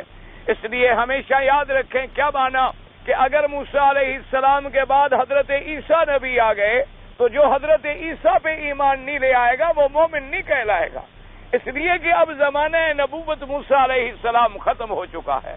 یا جیسے دنیا میں آپ دیکھ لیں کہ ایک بادشاہ کا دور ہوتا ہے، وہ ختم ہو گیا، فوت ہو گیا، تو اس کے بعد جو بادشاہ بیٹھے گا ہمیں اس کی اطاعت ضروری ہوگی، اس کے حکم کی تعمیل ضروری ہوگی۔ یہ تو دنیا کے معاملات ہیں۔ یا جیسے آپ کے دنیا کے جدید معاملات میں بھی اگر کوئی کہے کہ نہیں جی میں تو سابقہ بادشاہ یا صدر کو مانتا ہوں، اب جو بیٹھی ہیں میں ان کو نہیں مانتا، تو یہ بغاوت ہوگی۔ اسی طرح اللہ کا بھی نظام ہے کہ جب تک موسیٰ علیہ السلام کا زمانہ تھا ان پر ایمان لانا ضروری تھا، اور جب عیسیٰ علیہ السلام کا وقت آیا تو عیسیٰ علیہ السلام پہ ایمان لانا ضروری تھا، اور جب ہمارے آقا کا زمانہ آیا حضرت محمد الرسول اللہ، تو جب تک کوئی آدمی حضور اکرم حضرت محمد مصطفیٰ خاتم الانبیاء حبیب کبریا سرکار مدینہ پر ایمان نہ لے آئے، چاہے وہ سارے نبیوں کو بھی مانے لیکن جہنمی ہوگا، کیونکہ اس نے حضور صلی اللہ علیہ وسلم پر ایمان نہیں لایا۔ اور اسی طرح یہ بات بھی سمجھ لو کہ پہلے جو نبی آئے تھے وہ تو صرف نبی تھے، اور میرا مدنی محمد مصطفیٰ تو نبیوں کے بھی نبی ہیں اور سردار ہیں، اور تمام رسولوں کے بھی سردار ہیں، کہ اللہ تبارک و تعالیٰ نے صرف امتوں سے نہیں بلکہ نبیوں سے بھی وعدہ لیا۔ وَإِذْ أَخَذْنَا مِيثَاقَ النَّبِيِّينَ، اللہ نے فرمایا کہ ہم نے انبیاء سے عہد لیا ہے، ہم نے ان سے وعدہ لیا ہے کہ اگر تمہارے زمانے میں میرا وہ نبی محمد مدنی پیدا ہو تو ایمان لاؤ گے تم۔ مقصد یہ تھا کہ انبیاء کے زمانے میں تو حضور نہیں آئیں گے، معنی یہ تھا کہ وہ اپنی امتوں کو ہدایت کرتے چلے جائیں، اپنی امتوں کو سبق پڑھاتے چلے جائیں۔ اب چونکہ حضور کی نبوت جو ہے وہ آخری نبوت ہے، آپ کی رسالت جو ہے وہ آخری رسالت ہے، اللہ تبارک و تعالیٰ کے نبی پر جب تک ایمان نہیں ہوگا نہ موسیٰ علیہ السلام پر ایمان نفع پہنچائے گا اور نہ عیسیٰ علیہ السلام پر ایمان نفع پہنچائے گا۔ اس لیے حضور پاک نے تو ایک جملے میں مسئلہ حل فرما دیا۔ حضور پاک نے فرمایا کہ لو کان موسیٰ حیا لما وسعہ الا اتباعی، آپ نے فرمایا کہ میرے صحابہ آج اگر میرے دور میں حضرت موسیٰ بھی زندہ ہو تو اس کو بھی میری اتباع کرنی ہوگی، یعنی حضرت موسیٰ بھی تابع بنے گا محمد الرسول اللہ کے۔ اسی طرح حضرت عیسیٰ علیہ السلام رسول ہیں، اللہ کے نبی ہیں، اور بڑے شان والے پیغمبر ہیں جو حی یرزق فی السماء، جو آسمانوں میں زندہ بیٹھے ہوئے ہیں، لیکن وہ بھی جب اتریں گے حدیث پاک میں آتا ہے کہ اس وقت مہدی کا دور ہوگا. یہ وہ مہدی نہیں ہے جو ملنگوں نے بنا رکھا ہے. یاد رکھیں ایک ملنگوں کا مہدی ہے جس کو وہ کہتی ہیں کہ غار میں چھپا ہوا ہے اور حضرت حسن عسکری کا بیٹا ہے، حالانکہ ان کی کوئی اولاد ہی نہیں ہے. اور یہ بیچارے اتنے دھوکے میں پڑے ہوئے ہیں کہ وہ غار سے نکلے گا اور اس کے پاس وہ قرآن پاک ہوگا جو بی بی فاطمہ کا قرآن تھا. یعنی دنیا کو یہ تاثر دیتے ہیں اور تصور دیتے ہیں کہ یہ قرآن جو ہے یہ تو بھائی 3 صحابہ کا لکھا ہوا ہے نا، ابو بکر عمر عثمان کا. یہ تو وہ قرآن نہیں ہے. اصل قرآن جو ہے وہ بی بی فاطمہ کے پاس تھا. لیکن یہ نہیں سمجھتے کہ بی بی فاطمہ نے اللہ کے قرآن کو چھپایا، اور قرآن کا چھپانا کتنا بڑا جرم ہے. اللہ کے قرآن کو پھیلانا ضروری تھا کہ چھپانا ضروری تھا؟ اللہ نے قرآن نبی پہ اتارا تھا پیغام کھول کر سنانے کے لیے یا غار میں چھپانے کے لیے؟ اور پھر اس قرآن کے بارے میں بھی عجیب ان کے عقیدے ہیں. کوئی کہتا ہے وہ 70 گز لمبا ہوگا. یعنی مقصد یہ ہے کہ کوئی ملنگ نشے والا تو اس کو اٹھا ہی نہیں سکتا. جو آدمی اپنے نشے میں غرق ہوگا وہ 70 گز کا لمبا قرآن کہاں سے پڑھے گا؟ جن سے آدھے میٹر کا قرآن بھی نہیں پڑھا جاتا، جن سے یہ چھوٹا سا قرآن بھی نہیں تلاوت ہو سکتا ہے، تو وہ 70 گز کا لمبا قرآن خدا جانے کہاں سے جمع کریں گے اور کہاں سے پڑھیں گے. لیکن یاد رکھو اللہ کی شان ہے، اللہ تبارک و تعالیٰ کی قدرت ہے. ابھی چند سالوں کا واقعہ ہے کہ صحابہ کے اندر سیدنا علی رضی اللہ تعالی عنہ کا قرآن جو انہوں نے اپنی قلم سے لکھا تھا وہ ملا ہے. جو حضرت علی رضی اللہ تعالی $1 خرچ کر کے اس کو پھر ٹھیک کرایا ہے. اور اس قرآن پاک کا جب مقابلہ کیا گیا تو بے عین ہی یہی قرآن پاک ہے جس کے اندر ایک ایک لفظ کا بھی فرق نہیں ہے. تو اب تو کم از کم ان کو مان لینا چاہیے جب حضرت علی کا کلمی چیز مل جائے. لیکن مانے تو تب یہ حضرت علی کو بھی جب مانتے ہوں. ان کا تو حضرت علی پر بھی ایمان نہیں ہے. ان کو جب غصہ آتا ہے کہتے ہیں بی بی فاطمہ کو حضرت عمر نے دروازہ مار دیا اور علی ایسے چھپ کے بیٹھا تھا جیسے بچہ ماں کے رحم میں چھپا ہوتا ہے. یہ حضرت علی کو کہاں مانتے ہیں؟ یہ تو ایک تماشا ہے انہوں نے بنایا ہوا ہے، کوئی مذہب نہیں ہے. اس کا مقصد صرف منافرت ہے اور دین اسلام سے دشمنی ہے اور اس کا کوئی مقصد نہیں ہے. یعنی اپنی کتابوں میں لکھا ہے کہ بی بی فاطمہ نے آ کر حضرت علی سے خود یہ فرمایا کہ عجیب بات ہے کہ عمر مجھے مار رہا ہے اور آپ میرے گھر کے اندر ایسے چھپے ہوئے ہیں جیسے بچہ ماں کے جنین اور رحم میں چھپا ہوتا ہے. یعنی آپ اندازہ کر سکتے ہیں کہ نبی کی بیٹی سیدہ فاطمہ اپنے خامد کو یوں کہے گی؟ آپ توقع کر سکے ہیں حضرت علی رضی اللہ تعالی عنہ کی شان میں یہ لفظ گوارا ہوں گے؟ اس لیے خداوند قدوس ہدایت عطا فرمائے. اس لیے حضور پاک نے فرمایا کہ جب عیسیٰ ابن مریم اتریں گے تو وہ اس وقت آپ کا تابع ہوگا، مصلی پہ کھڑے ہوں گے. اور حضور نے کیفیت بیان فرمائی لَيَنزِلَنَّ عیسیٰ ابن مریم علی منارت شرقیہ بیضاء دمشق. فرمایا کہ وہ دمشق میں اتریں گے اور فرمایا اذا رفع رأسہ، جب سر اٹھائیں گے تو پانی کے قطرے گریں گے اور جب سر جھکائیں گے تو یقطر ماء، پانی کے قطرے گریں گے. معلوم ہوگا ابھی ابھی جنت سے غسل کر کے تشریف لا رہے ہیں. اور فرمایا فرشتوں کے کندھے پہ ہاتھ رکھا ہوا ہوگا اور تکبیر ہو چکی ہوگی اور امام مصلی پہ جانے کے لیے تیار کھڑا ہوگا کہ عیسیٰ علیہ السلام اتریں گے. وہ امام پہچان لیں گے کہ یہ عیسیٰ علیہ السلام ہیں اور کہیں گے کہ آئیے آپ نماز پڑھائیں، اللہ کے نبی اور اللہ کے رسول ہیں. تو وہ فرمائیں گے اللہ رسول کا کہ نہیں، تم مصلی پہ نماز پڑھاؤ، میں تمہارے پیچھے نماز پڑھوں گا تاکہ دنیا کو پتہ چل جائے کہ میں بھی تابع ہوں شریعت محمد مصطفیٰ کا.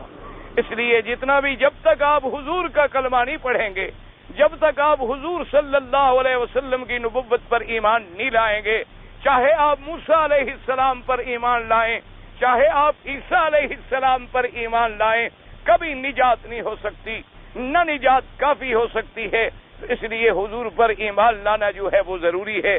تو اللہ تبارک و تعالی نے موسیٰ علیہ السلام کا واقعہ بار بار ذکر فرمایا ہے. اس کی وجہ یہ ہے کہ یہود موجود تھے.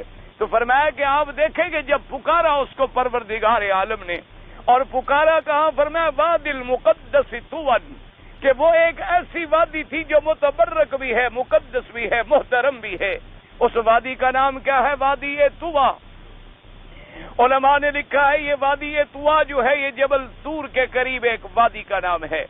بعض علماء نے فرمایا کہ قرآن پاک نے جیسے دوسرے مقامات پہ فرمایا اس کے اندر منادات کا ذکر آیا ہے کہ اللہ تبارک و تعالی نے فرمایا اننی انا اللہ، اور اسی طرح اللہ تبارک و تعالی نے فرمایا وما تلک بیمینک یا موسیٰ، اور اسی طرح اور دیگر واقعات آئے ہیں۔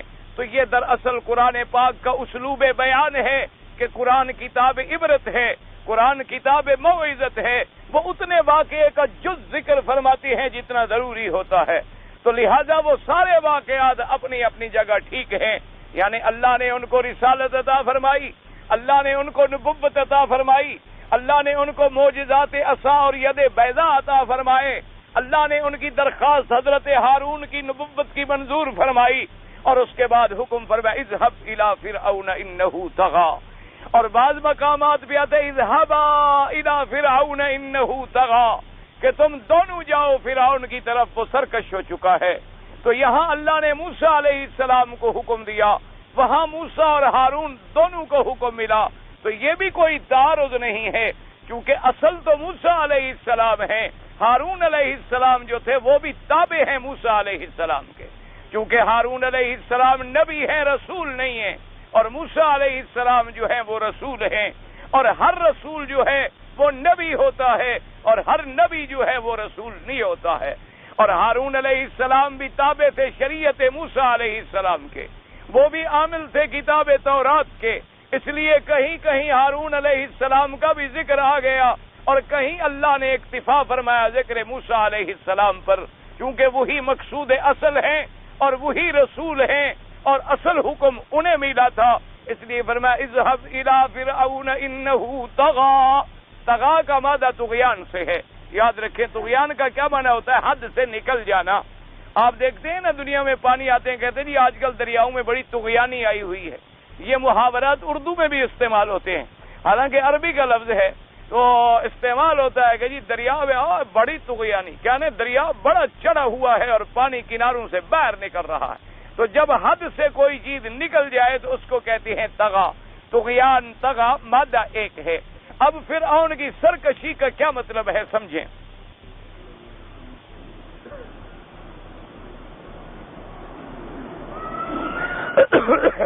فرعون کی سرکشی جو تھی، اللہ نے فرمایا اذهب الى فرعون انه طغى، آپ جائیں فرعون کی طرف۔ اچھا، اور یہ بات بھی یاد رکھیں کہ موسیٰ علیہ السلام فقط نبی اور رسول فرعون کے لیے نہیں تھے، لیکن حکم تو دیا گیا کہ فرعون کی طرف جاؤ بس، اس لیے مخالفین تو ایک ایک لفظ میں ڈھونڈتے رہتے ہیں نا قرآن پر اعتراض کرنے کا بہانہ کہ جی موسیٰ علیہ السلام کو تو بھیجا گیا تھا صرف فرعون کے لیے، یہ قاعدہ نہیں ہوتا۔ قاعدہ یہ ہوتا ہے کہ جب اصل کا ذکر ہو جائے تو باقی جو ہوتے ہیں وہ تو اس کے تابع ہوتے ہیں۔ اس وقت ان کا بڑا چونکہ فرعون تھا، باقی جنود فرعون آل فرعون تو اتباع فرعون تھے، تو جب فرعون کی طرف جانے کا حکم آ گیا تو اس لیے بات بن گئی کہ سب کی طرف حضرت کو بھیجا گیا تھا۔ اور اسی طرح ویسے قاعدہ بھی یہی ہے کہ اگر کسی ملک کا بڑا آدمی ٹھیک ہو جائے تو باقی تو خود بخود ٹھیک ہو جاتے ہیں۔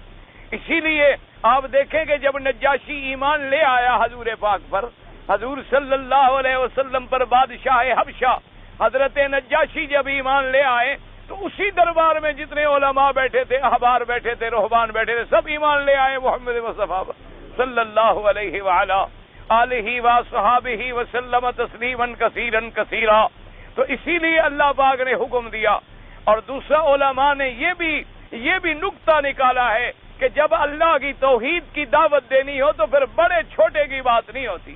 اسی طرح علماء نے یہ بھی لکھا ہے کہ جب اللہ کی توحید کی دعوت دینی ہو تو سب سے پہلے بڑے سے ٹکرا جائیں، آپ بڑے سے مقابلہ کریں، اور جب آپ بڑے سے مقابلہ کریں گے اور آپ کی دعوت حق ہوگی، کیونکہ دعوت توحید جو ہے وہ دعوت حق کا ہے، اور الحق یعلو ولا یعلا، حق ہمیشہ غالب رہتا ہے، کبھی مغلوب نہیں ہوتا۔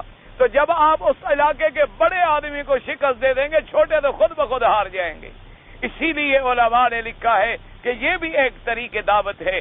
اللہ نے فرمایا کہ فرعون نے سرکشی کی، اس کی سرکشی کا کیا مطلب ہے؟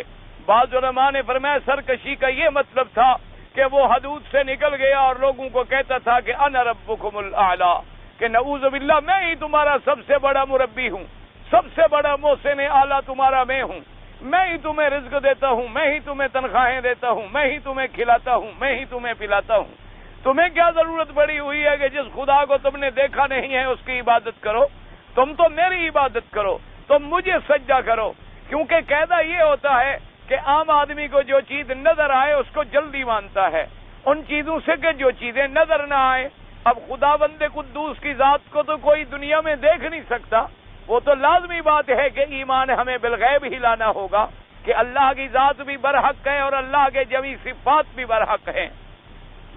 لیکن اس لیے اس نے دھوکہ دیا تو اب اس نے تجاوز کیا کہ وہ خالق کے حقوق سے بھی آگے نکل گیا اور کہا کہ انا ربکم الاعلی۔ اور بعض علماء نے فرمایا کہ طغا کا معنی یہ ہے کہ طغا علی بنی اسرائیل، کہ اس نے تجاوز کیا بنی اسرائیل پر۔ کیا معنی؟ حد سے نکل گیا کہ ان کی ابناء کو قتل کر دیتا تھا، ان کی لڑکیوں کو زندہ چھوڑ دیتا تھا کہ لڑکیوں سے کام لیں گے اور لڑکوں کو قتل کر دو تاکہ میرا مخالف پیدا نہ ہو جائے۔ لیکن بعض علماء نے فرمایا کہ قرآن نے عموم پہ فرمایا اذهب الى فرعون انه طغى، تو طغا دونوں عام ہے۔ کیا معنی؟ یعنی فی حق الخالق والخلق، کہ اللہ کے حقوق میں بھی وہ طغیان نے حد سے گزر گیا اور بندوں کے حقوق میں بھی وہ حد سے نکل گیا۔ اللہ کا حق یہ تھا کہ عبادت اللہ کے لیے ہو وحدہ لا شریک لہ، اور بندوں کا حق یہ تھا کہ بندوں پہ رحم کرتا، بندوں کے حقوق ادا کرتا، بندوں پہ ظلم نہ کرتا، مسکینوں کا خیال رکھتا۔ تو قرآن نے جب فرمایا طغا، تو طغا کا تعلق جو ہے وہ عام ہے، اور یہ لفظ اپنے عموم پر ہے کہ اس نے تجاوز کیا، یعنی حق کے خالق میں بھی تجاوز کیا اور حق کے مخلوق میں بھی تجاوز کیا۔ فرمایا اذهب الى فرعون انه طغى۔ اللہ تبارک و تعالی نے یہاں موسیٰ علیہ السلام کو حکم فرمایا کہ آپ جائیں اور جا کے فرعون کی طرف وہ سرکش ہو چکا ہے۔ اور پھر دیکھیں کیا فرمایا، فَقُلْ هَلْ لَكَ إِلَىٰ أَن تَزَكَّىٰ وَأَهْدِيَكَ إِلَىٰ رَبِّكَ فَتَخْشَىٰ، اور فرمایا جا کے اس کو فرمایا کہ هَلْ لَكَ إِلَىٰ، کہ کیا تجھے چاہیے کہ تمہیں ایسا طریقہ بتاؤں کہ تم پاک بن جاؤ، وَأَهْدِيَكَ إِلَىٰ رَبِّكَ، اور تمہیں تیرے رب کی طرف ہدایت کروں، رستہ دکھاؤں، فَتَخْشَىٰ، تاکہ تو ڈرے اپنے اللہ سے۔ اور اسی طرح قرآن پاک میں دوسری جگہ لفظ آتا ہے اذهبا إلى فرعون إنه طغى فقولا له قولا لينا۔ اللہ نے فرمایا کہ میرے پیغمبرو، اللہ نے فرمایا کہ موسیٰ و ہارون علیہم السلام تم جاؤ فرعون کی طرف، انه طغى، کہ وہ سرکش ہو چکا ہے، اس نے سرکشی کی ہے حق الخالق میں بھی حق کے مخلوق میں بھی۔ اور فرمایا جا کے فقولا له قولا لینا، فرعون کو جا کر نرم بات سے بات سمجھاؤ، نرم قول سے بات سمجھاؤ۔ اس لیے علماء نے لکھا ہے، سلف صالحین نے لکھا ہے کہ اسلوب دعوت یہ ہوتا ہے کہ داعی جو ہے وہ ہمیشہ ایسی زبان استعمال کرے جس کے اندر لین ہو، جس کے اندر رفق ہو۔ جیسے کہ اللہ نے فرمایا فَبِمَا رَحْمَةٍ، اللہ نے فرمایا میرا مدنی میری رحمت و احسان ہے کہ ہم نے تمہیں نرم گفتگو، نرم کردار، نرم خو پیدا فرمایا۔ اور آگے فرماتے ہیں لَوْ كُنْتَ فَظًّا غَلِيظَ الْقَلْبِ لَانفَضُّوا مِنْ حَوْلِكَ، اگر آپ سخت دل ہوتے، اگر دل سخت ہو تو پھر زبان تو خود بخود سخت ہوگی، کیونکہ مدار تو قلب پر ہے نا۔ جب قلب میں سختی آئے گی تو سارے اعضاء میں سختی آ جائے گی۔ اس لیے فرمایا لَوْ كُنْتَ فَظًّا غَلِيظَ الْقَلْبِ لَانفَضُّوا مِنْ حَوْلِكَ، اگر آپ ہوتے سخت دل، اگر آپ ہوتے سخت دل اور آپ ہوتے سخت گفتار والے تو آپ کے ارد گرد جو ہے یہ بھی بھاگ جاتے۔ اس لیے علماء نے فرمایا کہ دعوت دینے کا طریقہ یہ ہے کہ داعی کو چاہیے کہ جب کسی کو دعوت دے تو بڑی مہربانی سے، بڑے پیار سے، بڑے انداز سے، بڑے اسلوب سے۔ یہ تو نہیں آپ ایک آدمی کو کہیں تم نماز نہیں پڑھتے ہو، بس تم گئے، ختم ہو گئے، اور تم ایسے ہو گئے، تم برباد ہو گئے، ہلاک، وہ تو برباد ہو گیا، بات ختم، پھر تمہاری بات کیوں سنے گا؟ اسی طرح آپ نے کہا کہ تم نے داڑھی مڈائی ہے تو بس تم جہنم میں چلے گئے، کسی طرح کسی نے آپ نے کہا سگریٹ تم نے پیا ہے تو بس ابھی تمہارے لیے جہنم کا دروازہ کھل گیا۔ ایسا اگر آپ کہیں گے، وہ کہے گا مولوی صاحب چلو دروازہ تو پہلے کھلا ہے، تم نے کون سا دھکا دینا ہے مجھے، جاؤ تم اپنا کام کرو، پھر ہم اب بھی اپنا کام کر رہے ہیں۔ لیکن جب آدمی کسی کو اسلوب سے دعوت دیتا ہے، جب آدمی کسی کو پیار سے سمجھاتا ہے مسئلہ، تو پھر بات اس کے دل و دماغ میں اثر کرتی۔ اس کی مثال علماء نے دی ہے کہ یوں سمجھیں کہ اگر کوئی محلے میں یا گھر میں آپ کا آدمی بیمار ہو جائے ایک آدمی آپ گھر میں جائیں، مثلاً بچہ ہے، بھائی ہے، بیوی ہے، بیٹی ہے، بہن ہے، وہ کہیں وہ تڑپ رہی ہے کہ مجھے شدید پیٹ میں درد ہے، آپ کہیں یار لے آؤ ڈنڈا، عجیب درد ہے، اور ڈنڈے مارنے شروع کر دیں تو وہ ٹھیک ہو جائے گی؟ یا اگر اس کو پیٹ میں درد ہے اور آپ پکڑ کے پٹکیں گے جاؤ گھر سے باہر پھینک دو، درد ہے تو ہم کیا کریں؟ نہیں، بلکہ مریض سے ہمدردی ہوتی ہے کہ آپ اس سے پوچھیں گے کہ آپ کو کیا تکلیف ہے، کب سے درد ہو رہا ہے، آپ نے پہلے کیوں نہیں بتایا؟ آپ نے کوئی غلط چیز کھا لی ہوگی، جلدی کرو میں گاڑی بلاتا ہوں، بس جلدی کرو، جلدی، دیر نہ کرو، ابھی ڈاکٹر کے پاس جاتے ہیں۔ ڈاکٹر کے پاس جائیں گے، ڈاکٹر دیکھے گا، دوائی دے گا، علاج کریں گے، آرام سے لیٹ جاؤ۔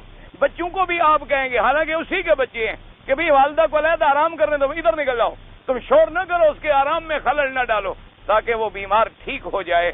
تو علماء نے فرمایا جب ایک ظاہری جسم کے بیمار سے تم اتنی مہربانی کرتے ہو، اور جو روحانی بیمار ہے بیچارہ، جو گناہوں میں مبتلا ہے، جو شرک میں مبتلا ہے، جو بدعات میں مبتلا ہے، جو قبر پرستی میں مبتلا ہے، جو 11ویں 12ویں کے چکر میں پڑ گیا ہے، جو بیچارہ کلخانی اور عرس کے دھندوں میں پڑ گیا ہے اور دین سمجھا ہوا ہے اس کو بھی نکالنے کے لیے آپ ہمدردی کریں، آپ پیار کریں، آپ میٹھا اسلوب اختیار کریں۔ اسی لیے آپ دیکھتے ہیں کہ جو لوگ اپنے تبلیغ میں محبت کا پرچار کرتے ہیں، آج اللہ نے ان کو پوری دنیا میں سرفراز کر دیا ہے، اور جو لوگ سختی کا اعتراض کرتے ہیں وہ پوری دنیا میں چند آدمی آپ کو نظر آئیں گے، اور ان کے ساتھ کوئی نہیں ہوگا۔ اور جن لوگوں کو لوگوں نے گالیاں دی ہیں، جن لوگوں کو بسترے اٹھا کے باہر پھینکے ہیں، انہوں نے برداشت کیا ہے کہ جو مرضی آئے کہہ لو بھئی ہم تو آپ کی خدمت کے لیے حاضر ہوئے ہیں۔ اللہ کی رحمت ہے، دیکھیں اسی ملک میں جہاں ان کے ساتھ 2 آدمی تھے آج ہزاروں آدمی ہیں، اللہ کی رحمت سے۔ تو اس لیے اسلوب دعوت ہے، طریق دعوت ہے کہ اب جب آپ کسی کو دعوت دیں تو پیارے لفظ سے فرمایا فَقُلْ هَلْ لَكَ إِلَىٰ أَن تَزَكَّىٰ۔ تزکا کا معنی ہوتا ہے پاک ہونا، زکا کا معنی ہوتا ہے زکی، جیسے قرآن کہتے ہیں اقتلت نفسا زکیۃ بغیر نفس لقد جئت شیئا نکرا، جیسے کہ حضرت موسیٰ نے فرمایا تھا خضر سے کہ تم نے ایک بے گناہ آدمی کو قتل کر دیا، تو اللہ نے فرمایا کہ جا کے فرعون سے کہو کہ بس تم چاہتے ہو کہ میں تمہیں پاک کر دوں، اور پاک کیسے ہوگا جب شرک سے پاک ہوگا، پاک کیسے ہوگا جب تو کفر سے پاک ہوگا، پاک کیسے ہوگا جب تو ایمان اللہ پہ لائے گا اور اعمال صالحہ کرے۔ وَأَهْدِيَكَ إِلَىٰ رَبِّكَ فَتَخْشَىٰ، اور میں تمہیں ہدایت کروں تیرے رب کی طرف، تیرے رب کی ذات و صفات کی طرف، اور جب تمہیں ہدایت کروں، جب تجھے معرفت نصیب ہوگی تو پھر اللہ کا ڈر نصیب ہوگا، اللہ کی خشیت نصیب ہوگی۔ اصولی بات ہے، جو آدمی اللہ کو ایمان نہ لائے ڈرے گا کیا؟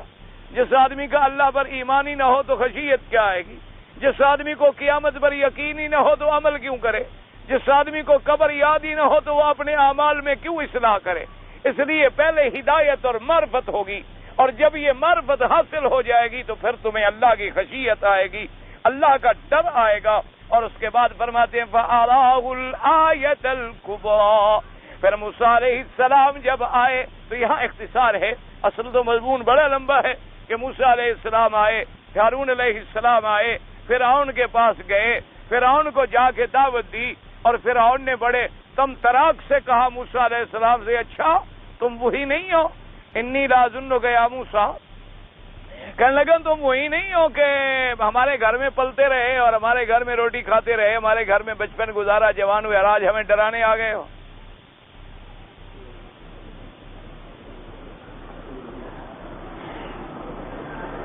اور کہنے لگا اچھا تم وہی موسیٰ علیہ السلام نہیں ہو، ہماری قوم کا ایک بندہ قتل کر کے بھاگ گئے، تمہارے خلاف تو ہم نے یہاں باقاعدہ FIR پہلے درج کر کے رکھی ہوئی ہے کہ جب تم آؤ گے تو پھر تمہارے ساتھ ہم نمٹیں گے۔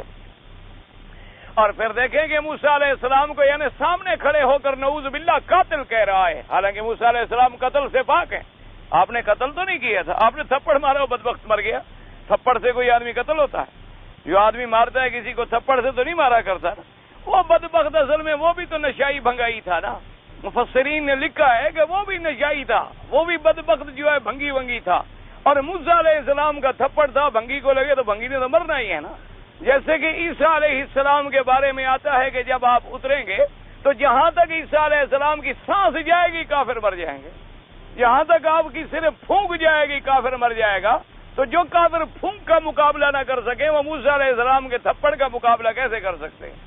اسی لیے بعد مفسرین نے لکھا ہے کہ موسیٰ علیہ السلام نے جب فرمایا تھا نا فَوَقَذَهُ مُوسَىٰ فَقَضَىٰ عَلَيْهِ کہ جب آپ نے تھپڑ مارا وہ مر گیا، قَالَ هَٰذَا مِنْ عَمَلِ الشَّيْطَانِ تو موسیٰ علیہ السلام نے فرمایا ہاں یہ اسی تمہاری بھنگ کا اثر ہے، اتنے کمزور تھا مردود کے ایک تھپڑ سے تو مر گیا، ورنہ تھپڑ سے کوئی آدمی مرتا تھوڑا رہتا ہے۔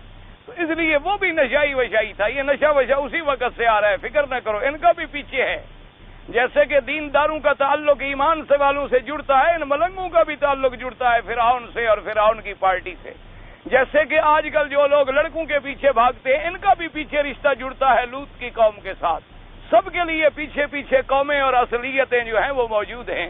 جیسے آج کل زنا عام ہے، لواطت عام ہے، اسی لیے حضور نے فرمایا تھا لَتَتَّبِعُنَّ سُنَنَ مَن قَبْلَكُمْ کہ تم سے پہلے جو گزرے ہیں تم انہی کی پیروی کرو گے۔ فرمایا اگر انہوں نے ماں سے زنا کیا ہے تو میری امت بھی ماں سے زنا کرے گی، اور فرمایا انہوں نے اگر بدبختی کی ہے تو میری امت میں بھی وہ بدبختیاں آئیں گی۔ تو اس لیے ہر کسی کی ایک نسب نامہ موجود ہے۔ تو اس لیے فرماتی ہیں کہ ہدایت کی کہ فتخشا پہلے اپنے رب کو جانو گے تو پھر ہی ڈر پیدا ہوگا۔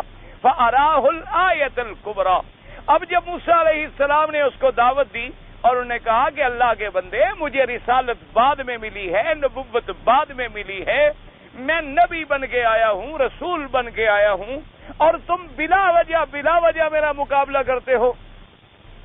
اچھا اگر موسیٰ علیہ السلام نے کہا فرعون ایک بات سنو، اگر میں تمہیں کوئی نشانی اپنی صداقت کے لیے دکھلا دوں، اگر میں اپنی صداقت کے لیے تمہیں کوئی کھلی ہوئی نشانی دکھلا دوں تو مان لو گے؟ اس نے کہا پھر تو غور کریں گے۔ تو موسیٰ علیہ السلام نے فرمایا اچھا ٹھیک ہے تیار ہو جاؤ۔ تو موسیٰ علیہ السلام نے جناب آسا پھینکا، اب آسا جو پھینکا تو آسا بن گیا سانپ۔ اب جب اس فرعون کے سامنے سانپ نکلا اور سانپ بھی اتنا بڑا، مفسرین کہتے ہیں اس نے جو منہ کھولا تو معلوم ہوتا تھا کہ پورا فرعون کا مال اندر آ جائے گا۔ تو اب جناب فرعون بھاگا پیچھے، اب دوڑا پیچھے کہ یہ کیا ہے؟ موسیٰ علیہ السلام نے خیر جلدی سے اٹھا لیا تو وہ آسا بن گیا۔ پھر آپ نے ید بیضا دکھلایا، اس لیے یہاں قرآن نے اختصار کیا کہ اس کو دعوت دی، فرمایا فَأَرَاهُ الْآيَةَ الْكُبْرَىٰ پھر موسیٰ علیہ السلام نے دکھائی اس کو بڑی نشانی جو اللہ نے ان کو اپنی صداقت کے لیے، اپنی حقانیت کے لیے اور اپنے صدق نبوت کے لیے عطا فرمایا تھا۔ اب اس نشانی کے بارے میں بعض علماء نے فرمایا ید بیضا ہے اور بعض علماء نے فرمایا وہ عصا ہے، لیکن اصولی بات یہ ہے کہ قرآن نے لفظ عام فرمایا ہے اور موسیٰ علیہ السلام نے بھی اسے دونوں نشانیاں دکھلائی تھی، یعنی عصا بھی دکھلایا تھا اور ید بیضا بھی دکھلایا تھا۔ تو اس لیے کبرا کا اطلاق جو ہے وہ دونوں بڑی نشانیوں پر ہے۔ اللہ تبارک و تعالی آپ کو بھی اور مجھے بھی اور تمام عالم اسلام کو ہدایت نصیب فرمائے۔ میں نے بیوی کو عمرے کے لیے بلوایا تھا، ہاں سال ہو گیا، حج بھی کر لیا اور عمرہ بھی کر لیا، گناہ ہو گیا؟ گناہ تو نہیں ہوا، باقی قانون جانے تم جانا، باقی قانونی معاملات مولوی نہیں جانتے، قانون تو جانتے ہیں قانون والے۔ شریعت میں کوئی گناہ نہیں کیا۔ خواب میں نے پتہ نہیں آدمی کو عمرہ کرتے ہوئے دیکھا، اچھی بات ہے بھائی، عمرہ کرتے ہوئے کسی کو دیکھنا اچھی بات ہے کہ آپ نے اس کو اللہ کے دین میں دیکھا۔ انشاءاللہ اللہ اس کو بھی حاضری نصیب کریں گے اگر وہ زندہ ہیں، اور اگر کوئی فوت شدہ کو دیکھے تو مانا ہے اس پر اللہ کی رحمت ہے، وہ اللہ کی رحمت میں ہے، اللہ کے عذاب میں نہیں ہے۔ حضرت نوح علیہ السلام سے پہلے شرک کا گناہ نہیں تھا تو انبیاء کس چیز کی دعوت دیتے تھے؟ شرک کیسے نہیں تھا؟ شیطان حضرت نوح سے پہلے تھا بعد میں تھا؟ تو پہلے تھا تو پھر شرک بھی پہلے سے تھا۔ حضرت آدم علیہ السلام کا کلمہ کیا تھا؟ انشاءاللہ قیامت میں جب ملاقات ہوگی تو پوچھ لیں گے۔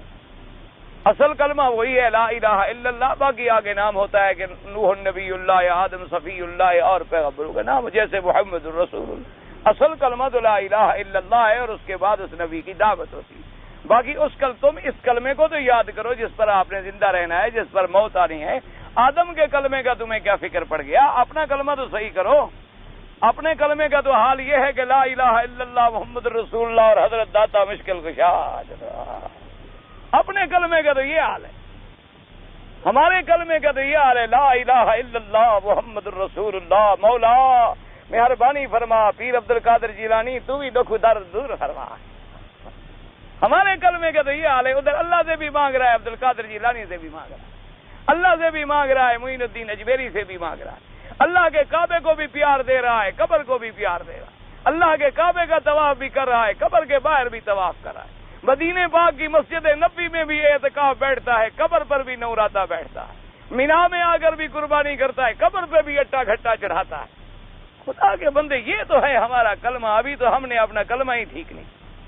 خدا کے بندے، جب اللہ کا کلمہ پڑھا ہے تو پھر شرک کا کیا معنی، پھر غیر اللہ سے مدد مانگنے کا کیا معنی، غیروں کے آگے سر جھکانے کا کیا معنی، غیر اللہ کی دیواریں چومنے کا کیا معنی، اور آدمی کتنا اندھا ہو جاتا ہے کہ اللہ کے ولی کی مزار پہ کھڑا ہے، دیکھ رہا ہے کہ یہ شان والا ولی بھی مر گیا اور قبر کے نیچے ہے، اس کے باوجود بھی شرک کرتا، یعنی خود قبر پہ کھڑا ہے، دیکھ رہا ہے کہ وہ اللہ کا ولی اپنے آپ کو موت سے نہیں بچا سکا، قبر سے نہیں بچا سکا، آج من من مٹی کے نیچے سویا ہے اور اللہ کے سپرد ہے، تو اس اللہ کو چھوڑ کے پھر چپ رہے۔ مہربانی فرماؤ حضرت، بچڑا رواج ہے بچڑا۔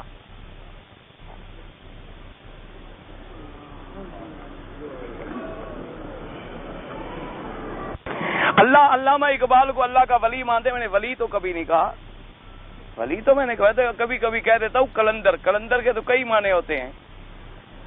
ویسے بہرحال ان کی آخری زندگی بہت اچھی گزری تھی اور انہوں نے توحید پہ بڑا کام کیا، اللہ ان کی قبر پہ رحمت فرمائے۔ ولی اللہ کہنا بڑی بات ہے، ولی وہ ہوتا ہے جو متبع سنت محمد مصطفیٰ، ولایت کا بڑا مرتبہ۔ اللہ کے ولی وہ ہوتے ہیں جن کی شکل بھی سنت کے مطابق، جن کا عمل بھی سنت کے مطابق۔ وہ ایک مرد تھا، کلندر تھا، مفکر تھا، مدبر تھا، شاعر تھا، حق کی دعوت دیتا رہا، خودی کا درس پڑھاتا رہا، بعض بڑی اچھی باتیں کی، اللہ تبارک و تعالی معاف فرما دیں، اس کی محنت کو قبول فرما لیں۔ باقی ولایت کا درجہ تو بڑا دور ہے بھائی، ولی بننا کو آسان ہے؟ اگر داڑھی کو ہم کالی مہندی لگائیں، خالص کالی نہ ہو، اس میں سرخ ملا کر لگائیں تو جائز۔ اگر آدمی کے سر پہ ٹوپی نہ ہو اور جسم پر قمیض نہ ہو تو نماز ہو سکتی ہے۔ اگر قمیض نہ، مقصد یہ ہے کہ ناف سے لے کر یہ گھٹنے تک اگر بدن مرد کا چھپا ہوا ہے، یعنی اتنی چادر ہے جو ناف سے لے کر یہاں تک چھپایا ہوا ہے، نماز پڑھے ہو جائے۔ لیکن یہ مسئلہ کہیں نہیں کہ تمہارے پاس ہو تو اتار کے پھینک دو، یہ مسئلہ کہیں نہیں ہے۔ یہ تو ماشاء اللہ آج کل نیا لوگوں کا بڑا اپنا ایک جدید تحقیق ہے، یہ ماشاء اللہ کہ کپڑا موجود بھی ہو تو اٹھا کے پھینک دو۔ یہ کہاں لکھا ہوا؟ مسجد بنی ہوئی ہو توڑ دو پھر نماز پڑھیں گے کہ حضور جو پڑھتے تھے پتھروں پر؟ تو یہ تو پھر اپنے اپنے دماغ ہیں، اپنے اپنے فکر ہیں۔ اگر کپڑا نہ ہو جائے، آپ کے پاس کپڑا نہیں ہے آپ پڑھ لیں، لیکن بعض ہمارے بھائی ہیں نا جو سر پہ کپڑا غریب رکھ نہیں سکتے، بڑا مشکل ہے، سر پہ کپڑا رکھے، انگریز نے کبھی نہیں رکھا۔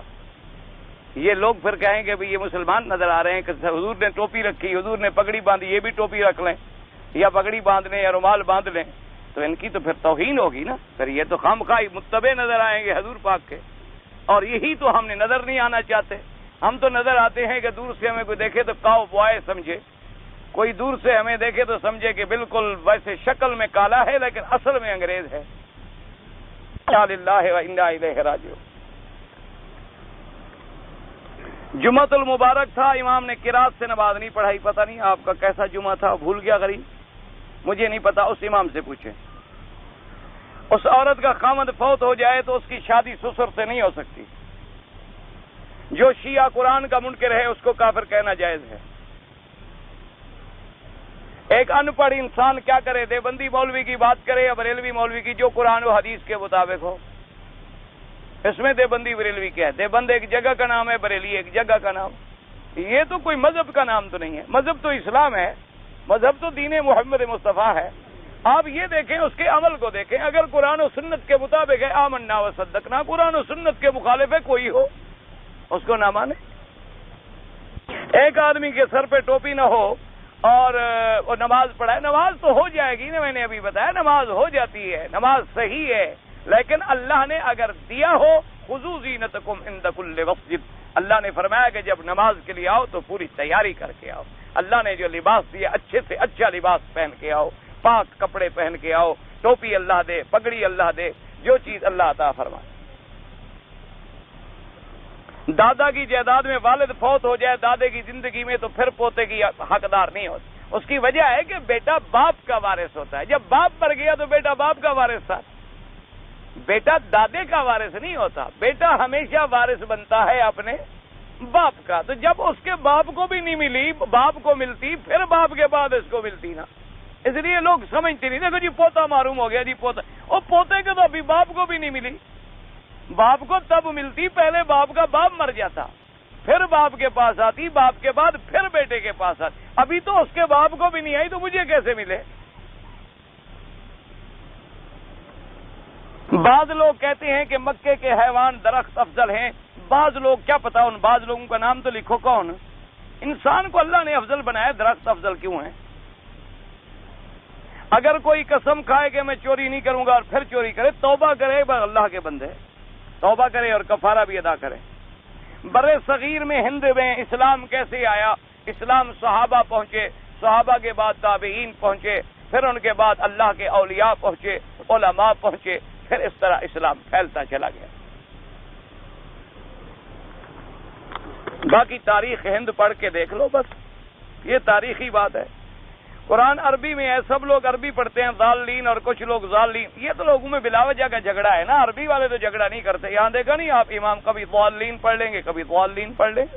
مقصد ہے یہ تو قراتیں ہیں، اختلاف قرات ہے، وہ بھی جائز ہے، وہ بھی جائز. آپ بعض مختلف فقہ کا جواب میں ذکر فرماتے ہیں. تمام فقہ جو ہے وہ تابع ہے محمد مصطفیٰ سے، لیکن فقہ کا معنی ہوتا ہے سمجھ. جب اللہ تمہیں سمجھ عطا فرمائیں گے تو پھر میرے جواب بھی سمجھ آ جائیں گے. اگر سمجھ نہ ہو تو میں کیا کروں؟ ہاتھ اٹھا کر دعا کرنا جو ہے ثابت ہے. ہاں حضور نے ہاتھ اٹھائے ہیں، یہ کہاں لکھا ہوا ہے؟ ایک دفعہ بھی اٹھا لے، چاہے استسقاء میں اٹھا لے، کسی دعا میں بھی اٹھا لے. جب ہاتھ اٹھانا حضور سے ثابت ہو جائے تو پھر وہ بدعت نہیں ہوتا. بدعت وہ ہوتا ہے جو حضور پاک سے کبھی ثابت نہ ہو. حضور نے بھی نہ کیا، خلفائے راشدین نے بھی نہ کیا، اس پر اجماع امت بھی نہ ملے اور اصل نہ ملے، وہ چیز بدعت ہوتی. حضور صلی اللہ علیہ وسلم نے اتنے ہاتھ اٹھائے ہیں کہ بغلوں کی سفیدی نظر آ گئی. ایک آدمی نے عمرے کے بعد پہلے تو شیو کرائی، ماشاءاللہ، شیو کا گناہ الگ اور دم الگ. اگر کوئی آدمی مدینے جائے، ہم کہیں کہ حضور پہ سلام پڑھ دے، کوئی بات نہیں. حج عمرے کے بعد کتنی مقدار میں بال نہ کٹائے؟ پہلے تو اس طرح پھروائے. اس طرح اگر نہ پھروائے تو سب سے پہلے اتنی مقدار ہو سارے سر سے کہ کم از کم چوتھا حصہ بالوں کا کٹ جائے. یوم محشر آدمی کو کس نام سے اٹھایا جائے گا؟ والد کے نام سے. ایک آدمی فوت ہو گیا ہے، ابھی اس کو دفن نہیں کیا گیا، اس کے لیے عمرہ کروں. تم عمرہ اپنے لیے کرو، اس کے لیے دعا کرتے رہو. احرام باندھ کر نفل پڑھنے سے پہلے احرام کھول دیا، اگر نیت نہیں کی تو کوئی دم نہیں.